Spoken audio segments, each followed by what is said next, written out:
In today's video, I'll teach you how to effortlessly make edits to your WordPress site using Elementor, a versatile page builder known for its ease of use. By the end, you'll have the confidence to make changes quickly and efficiently. Start by opening the Elementor editor.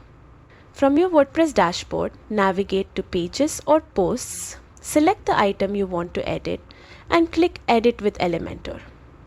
The editor will open, giving you access to all design features. Once in Elementor, you can add widgets, rearrange sections, or modify text and images. Click on any element to bring up its settings in the left-hand panel. Changes are applied instantly, so you can see exactly how your page will look. If you make a change you want to reverse, you can undo it easily. On Windows, press Ctrl plus Z, and on Mac, press Command plus Z. This will revert your last change immediately, allowing you to experiment freely without worry.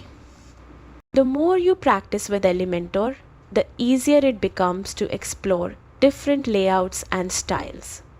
Remember, this tool empowers you to bring your creative vision to life effortlessly. Thanks for watching. Keep experimenting and happy editing.